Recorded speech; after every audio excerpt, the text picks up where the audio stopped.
Buenas tardes, Panamá. Un placer saludarles. Yo soy Dostin Guerra y a esta hora vamos a hacer contacto con Carlos Carrillo. Él es miembro del equipo de la defensa de Ricardo Martinelli, quien ha presentado ya su recurso de casación ante la Corte Suprema de Justicia, un hecho importante que va a marcar la historia del país porque va a depender de la decisión de la Corte en este tema. Carlos, buenas tardes, bienvenido. ¿Cómo estás?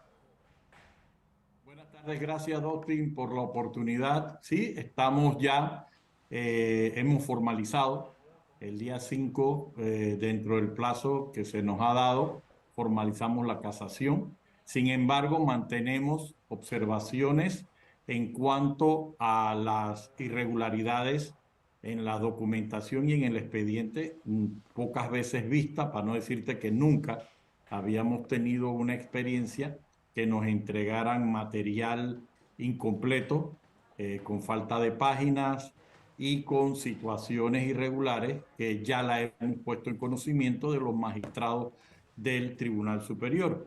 Aparte de eso, el término lo han computado sin considerar recursos de apelación de algunos defensores y una aclaración que solicitó otro defensor de uno de los condenados.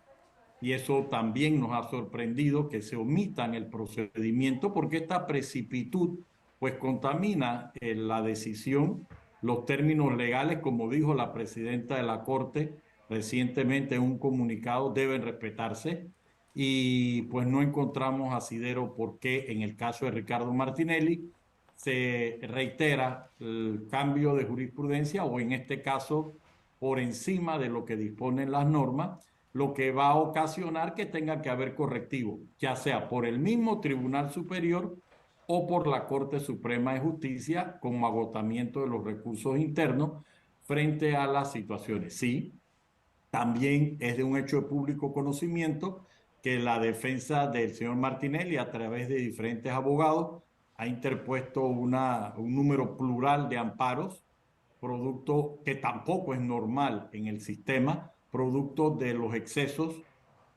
cometidos por el magistrado Mata como ponente principalmente. Y en el caso específico de la sentencia, se va a discutir cómo se pudo resolver una apelación contra una sentencia que se hizo una ruptura imposible jurídicamente, pero son hechos que, como tú lo has dicho, marcan la historia procesal y al final lo que hay que buscar es que el sistema se fortalezca y que entendamos que los operadores del sistema de justicia pues defiendan esta institucionalidad y no que se resquebraje aún más esta situación judicial cuestionable. Carlos, tuvimos la oportunidad de leer parte de ese recurso de casación, son más de 50 páginas, pero en resumen, ¿qué contempla este recurso y qué esperan ustedes como defensa de esta acción por parte de la defensa de Ricardo Martinelli? Bueno, te voy a dividir la situación en dos partes. La primera parte es el grave cuestionamiento de la defensa a través de incidencias que se notificaron puntualmente, por ejemplo, el testimonio, uno de los peritajes del señor o de los documentos informes del señor Eliseo Ábrego ni siquiera nos fue suministrado en las copias de USB. Dos, la digitalización se inicia desde el año 2019, cuando ese expediente no estaba en los tribunales. Por tanto, ha habido refoliaturas que no corresponden. Peor aún, hay casos más graves como que el denominado FECTO 01 declara a tomo 160, pero el FECTO 10, que es posterior, declara a tomo 159. Adicional a lo anterior, ha habido situaciones de que hay tomos en los cuales no aparecen 200 páginas. Hay refoliaturas que implican más de 150 páginas de cambio. Hay cronológicamente documentos del 2019 que están en el archivo como si fueran en la época cronológica del 2018, 2017. Y peor aún, si las magistradas de la Corte Suprema de Justicia al analizar, sea admisibilidad o de fondo, esta situación, ¿por qué expedientes se van a llevar? Por el físico, a nosotros no se nos entregó. por el digital, son 5 ejemplares digital. ¿Por cuál ejemplar digital se va a hacer? Y peor aún, estos 15 días comunes en los cuales ni siquiera se respetó lo de respectivamente o sucesivo. Entonces, esa es la primera parte que está siendo discutido a través de solicitudes muy específicas, tanto nuestras como de otros defensores de otras personas que fueron condenadas. Por otro lado, en cuanto al recurso en sí mismo, se divide en 2 causales probatorias, una que se apreció mal ciertas pruebas, por ejemplo, cómo se pudo apreciar la declaración de FECDO 01, FECDO 10, Gaby Betech, que por lo menos los 2 primeros no se nos dio derecho a contradictorio, y así lo reconoce el tribunal, pero aplica mal la norma. Y en el caso del señor Betech, una persona que se incriminó y en el momento que se incriminó, supuestamente, según la fiscalía y el fallo, que no es nuestra opinión, también acusó a su hermano, Mike Betech. Entonces, pero cuando él declara en la audiencia, y pueden ver los videos, no se le leyó el artículo 25 de la Constitución Nacional. Y cuando nosotros pasamos a repreguntar, advertimos esta situación. ¿Qué hizo el tribunal? En vez de anular lo hecho en ese momento e iniciar una declaratoria nueva, lo que hizo fue proseguir, sin importarle que una persona había declarado bajo juramento sin haber sido advertido de sus derechos constitucionales y legales. Eso en temas formales es lo principal en la primera parte. En temas de fondo, formales probatorios. En temas de fondo, se valoraron testimonios como el de Mike Betech, Danny Cohen, Aaron Mirachi, Pipo Virsi, Felipe Virsi, perdón, los señores Corciones, que dijeron que ellos no hicieron nada ilícito, que sus dineros eran fondos lícitos. Entonces, ¿cómo tú valoras lo dicho por estos señores, inclusive por el señor Henry Mirachi, y esto que dice que él fue el que hizo la venta, que él fue el que hizo la diligencia, o como el señor Ricardo Chani, que dice que él no vio los libros, pero que él supone que el beneficiario era 60% Ricardo Martinelli y después dice que no le consta, y una serie de situaciones devalorativas que fueron desmenuzadas en las causales por separado. Por otro lado, está el testimonio del señor Francolini, está el testimonio del perito Guerrero, que refieren que Ricardo Martinelli hizo su aporte de origen lícito y que los aportes que el señor Francolini hizo eran de origen lícito y no hay contradicción en su declaración y fueron las primeras declaraciones dadas. Pero también hay elementos documentales importantes. Hay 3 certificaciones de los agentes residentes de las empresas, Midos, Multimedios e Ibiza, que certifican que están disueltas desde el 2014 una y desde el 2017 las otras. Entonces, ¿cómo es posible que se diga que se venden o que hay una titularidad de acciones que cambió en el año 2019, cuando ya para esa fecha estaban disueltas las sociedades? ¿De qué estamos hablando? El gobierno, peor aún, el gobierno recibe acciones de sociedades que están disueltas, independientemente de otras consideraciones que se están debatiendo por recursos extraordinarios, como la evidente y palpable violación del principio de especialidad, como también la ruptura que hicieron al resolver una apelación contra una sentencia cuando quedaba pendiente la apelación del fiscal. Es decir, ¿cómo tú vas a resolver apelaciones por separado selectivamente? Yo nosotros estamos totalmente inconformes con la sentencia 43 que está siendo objeto del recurso de casación, e incluso hay pendientes recursos de amparo contra esta sentencia, pero en cuanto a violaciones formales. La casación es un recurso, disculpen la redundancia, formal, pero sobre causales específicas.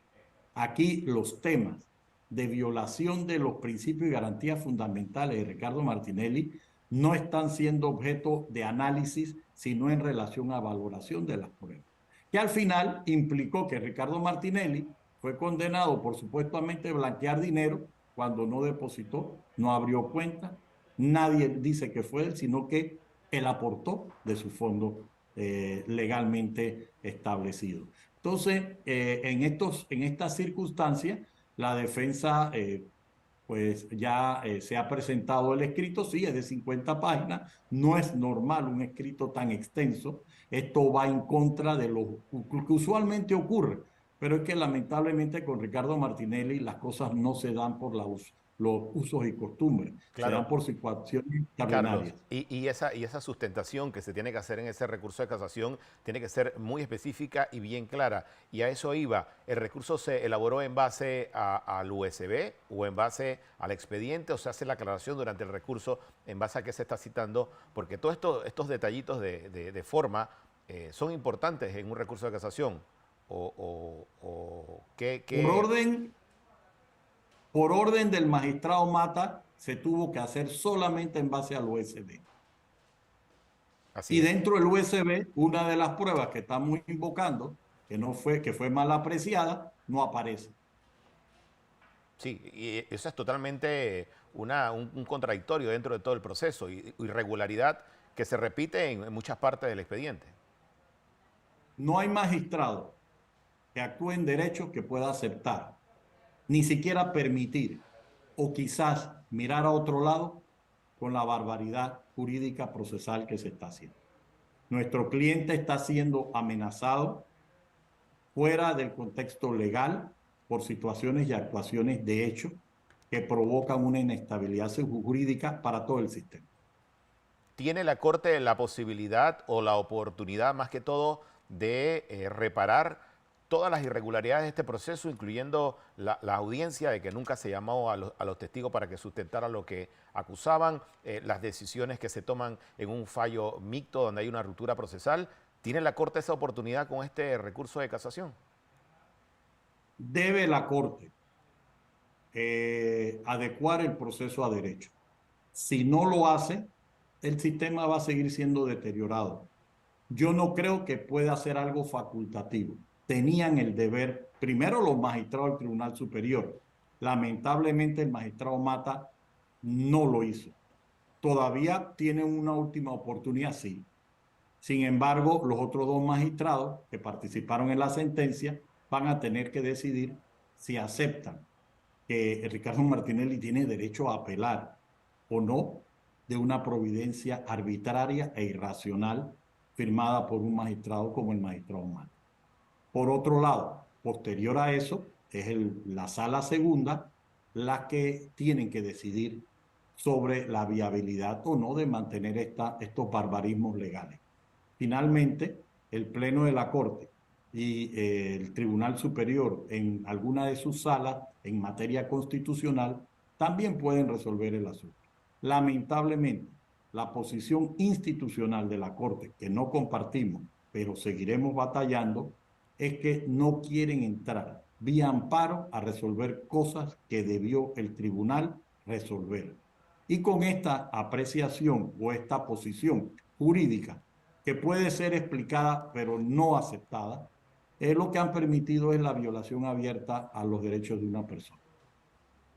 Es un tema importante y va a ser histórica la decisión que tome la Corte porque también se está jugando la presidencia, un candidato presidencial con mayores posibilidades en todas las encuestas. Así que decisión trascendental de la Corte tras presentarse este recurso de casación. Carlos Carrillo. Sí, mira, internacionalmente ya ha quedado establecido en la jurisprudencia internacional que la afectación institucional de candidaturas de presidente, sea candidato o después de haber sido proclamado, no es reconocida por parte de los organismos internacionales. Si Panamá ocurre que por alguna decisión judicial Ricardo Martinelli fuera afectado en su situación de aspiraciones políticas, que no debe ser, estoy seguro de que se repetirá la jurisprudencia internacional de las calificaciones contra por lo menos lo que sucedió en Brasil, lo que sucedió en Guatemala, lo que sucedió con Nicaragua, como precedentes de no aceptar la descalificación de opositores o de aspirantes, sean en elección o ya electos, por asuntos judiciales o actuaciones procesales de los organismos de poder. Inclusive, en recientes acuerdos en Venezuela, se ha podido establecer la no viabilidad de las inhabilitaciones. Situaciones que definitivamente, si los organismos de justicia y los poderes reales en Panamá no lo definen, pues definitivamente a nivel internacional,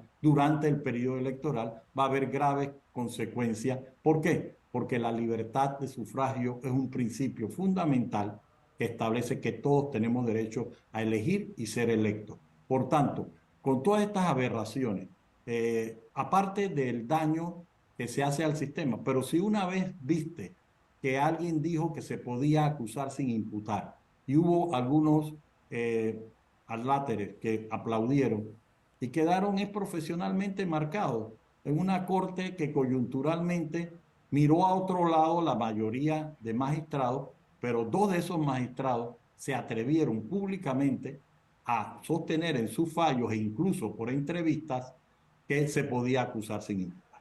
Si se atrevió el Pleno de la Corte Suprema de Justicia en un momento en decir eso, para perjudicar específicamente a Ricardo Martinelli, que ha sido el único panameño en esa situación.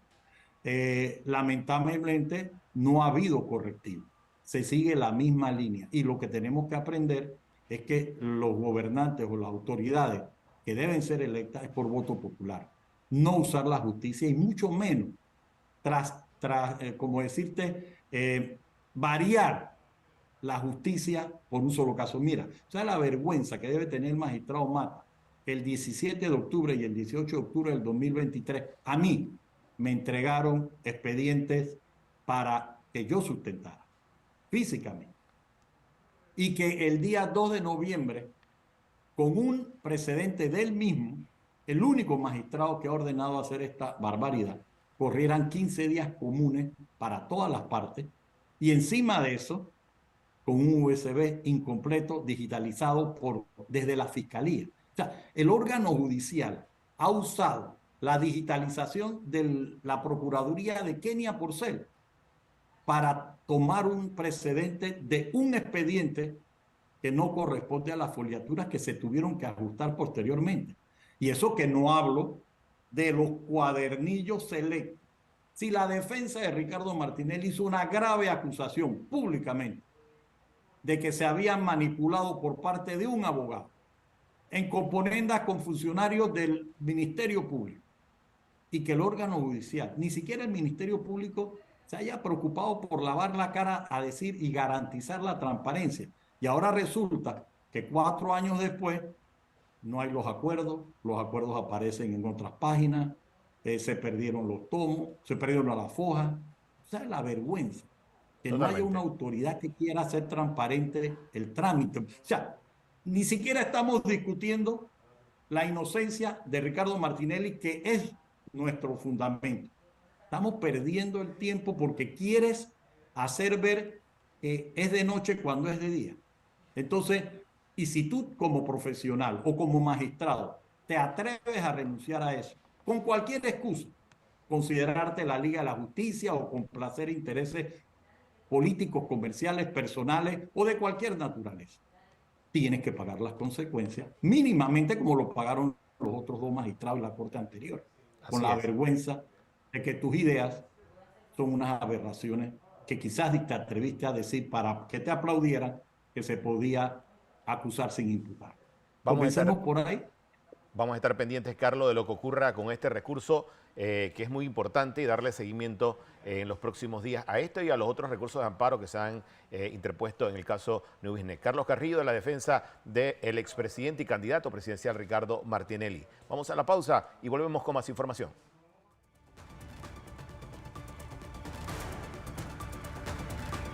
Ok, gracias, Doctor.